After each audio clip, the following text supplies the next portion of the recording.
Do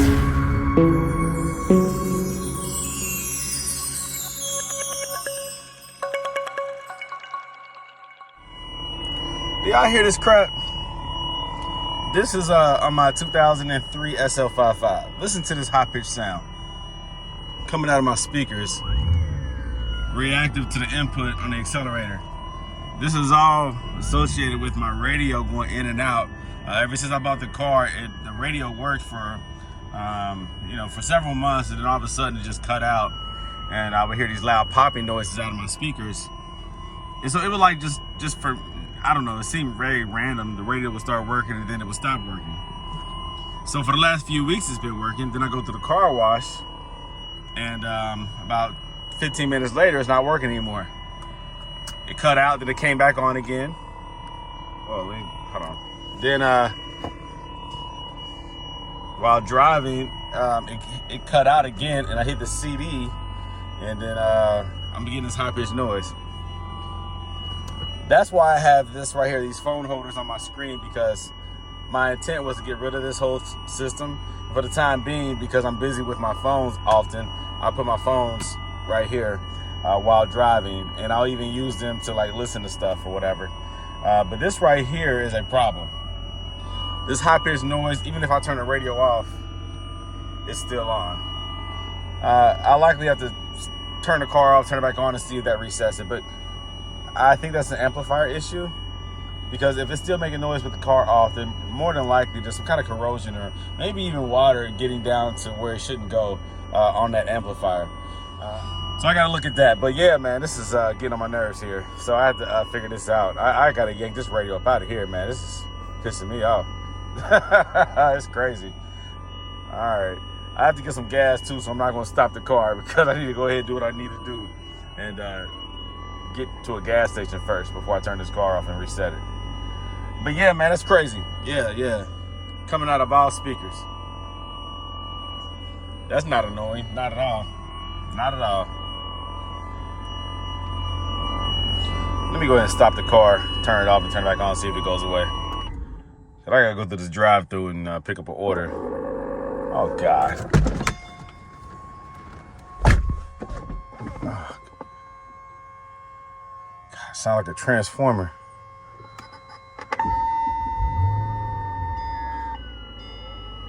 Oh my gosh. Y'all hear this? All right. I can't go through this drive-through with all this chaos. I'm gonna have to just go inside. This is crap. This is wild.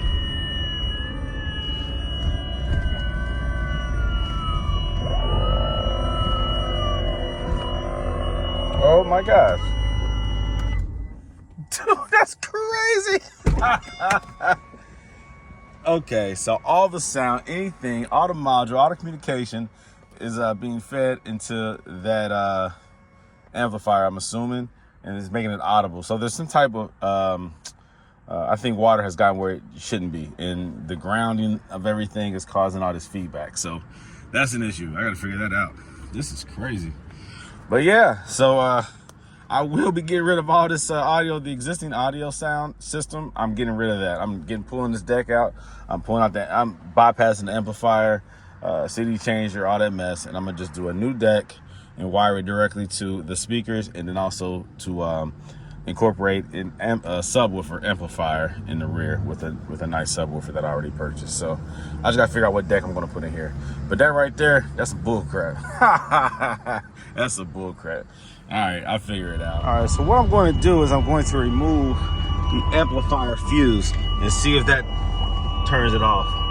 That right there, it's this one right here. I'm gonna pull it. I'm gonna have my fuse puller. It's probably in my trunk if I go back there, and I don't have any tools with me. But let me see if I can grab this thing out of here.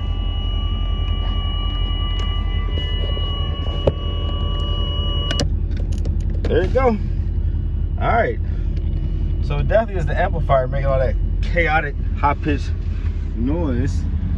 So by pulling this fuse, it got rid of that sound. This is a 25 amp fuse.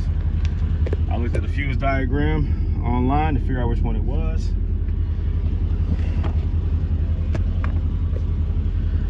This cover right here pops off, gives you access to them.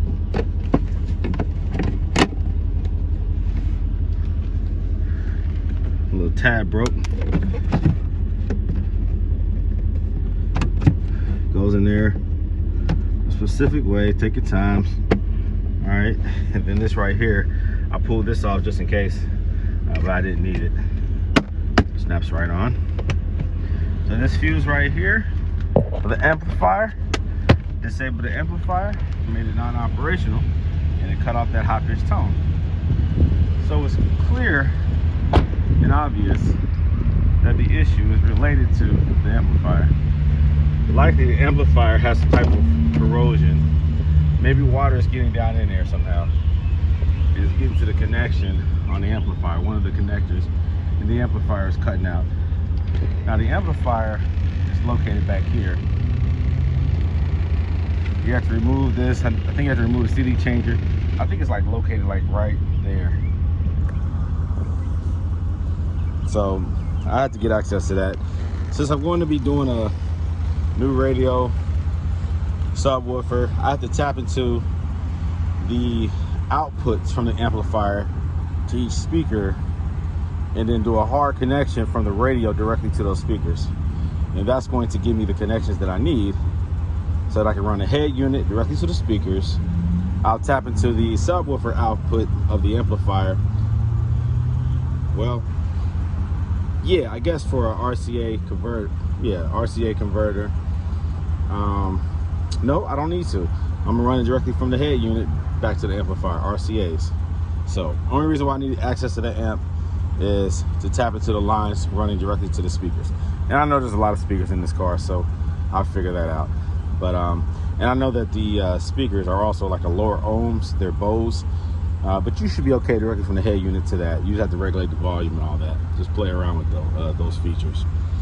Because a lower ohms, lower resistance is going to cause more current draw from the head unit. So you have to be careful with that. So some people do change their speakers to a higher ohm modern speaker. The reason why these ohms are so low on these Bose speakers is to create as much sound from a low output head unit. I know you have an amplifier, but again, there's less strain on the system when the speakers actually require less power to be loud. All right, so I'm gonna figure all that out, but I'm glad I was able to shut off that amplifier because that was getting on my nerves. But yeah, so it's an issue with the amp. It doesn't even matter. I'm gonna bypass that, but I don't have an issue with the head unit itself. It's the amplifier, and it's probably just some corroded speakers, corroded wires. So I figured that out, guys. I'll be in touch. I'll let you guys know when I decide to start doing that audio modification, and I'll record the process.